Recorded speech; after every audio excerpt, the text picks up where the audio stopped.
தமிழ்நாட்டினுடைய ஒப்பற்ற முதலமைச்சர் மாண்புமிகு தளபதி அவருடைய அறிவிப்பிற்கு இணங்க கழகத்தினுடைய இளைஞரணி செயலர் மாண்புமிகு துணை முதலமைச்சருடைய வழிகாட்டுதலின்படி கோவை மாநகர் மாவட்ட கழகத்தினுடைய பொறுப்பாளராக, பகுதி கழக செயலாளராக, அதற்கு முன்பாக இளைஞரணி என தொடர்ந்து பல்வேறு பொறுப்புகளை வைத்து வந்த திரு செந்தமிழ் செல்வன் அவர்களுக்கு மாநகர் மாவட்ட கழகத்தினுடைய பொறுப்பாளராக கழகத் தலைவர் அவர்களால் அறிவிக்கப்பட்டு இன்று தந்தை பெரியார், பேரறிஞர் பெருந்தகை அண்ணா அவர்கள், முத்தமிழறிஞர் டாக்டர் கலைஞர் அவருடைய படத்திற்கு மாலை அணிவித்து மலர் தூவி மரியாதை செய்து அவருடைய பொறுப்பை முறைப்படி இன்று ஏற்றுக்கொண்டிருக்கின்றார்கள்.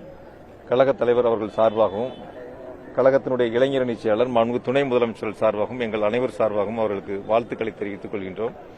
கோவை மாவட்டத்தை பொறுத்தவரை, ஒருங்கிணைந்த கோவை மாவட்டத்தை பொறுத்தவரை 10 சட்டமன்ற தொகுதிகளிலும் எங்களுடைய கழகத் தலைவர் மாண்புமிகு முதலமைச்சர்கள் அறிவிக்கின்ற வேட்பாளரை வரக்கூடிய 2026 சட்டமன்ற தேர்தலில் மாபெரும் வெற்றி பெற செய்ய வேண்டும் என்பதற்காக ஏற்கனவே பூத் கமிட்டி அமைக்கக்கூடிய பணிகள் தொடங்கி பல்வேறு தேர்தல் கள பணிகளை முன்னெடுத்திருக்கின்றோம்.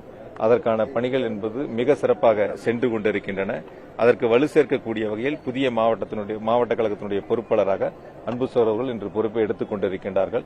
ஏற்கனவே மிக சிறப்பாக செயல்பட்டு வந்த போட்டுதலுக்குரிய அண்ணன் திரு கார்த்திக் அவருடைய பணியும் சேர்ந்து தொடர்ந்து இப்பொழுது மிக சிறப்பாக செய்வார்கள் என்ற நம்பிக்கை கழக நிர்வாக இடத்தில் இருக்கின்றன. நிச்சயம் அதை நிறைவேற்றுவார்.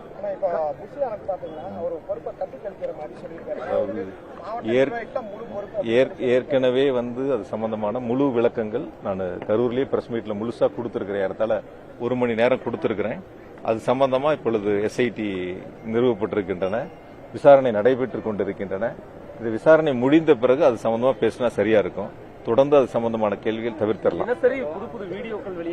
அது போறது போகட்டும். அதெல்லாம் எந்தெந்த வீடியோக்கள் வெளியாகும் அதெல்லாம் விசாரணை ஆணையத்தில் கொடுப்பாங்க. விசாரணை ஆணையம் விசாரிப்பாங்க. அது விசாரணை முடிந்த பிறகு நம்ம அது சொந்தமான கருத்துக்கள் சொன்னா இருக்கு. ஏற்கனவே என்னுடைய தரப்புல இருக்கக்கூடியது, நாங்கள் அங்க என்ன இருந்து பார்த்தது, அதெல்லாம் ஏற்கனவே முழுவதுமா சொல்லப்பட்டிருக்கு. திரும்ப அதுக்குள்ள போக வேண்டியதில்லை.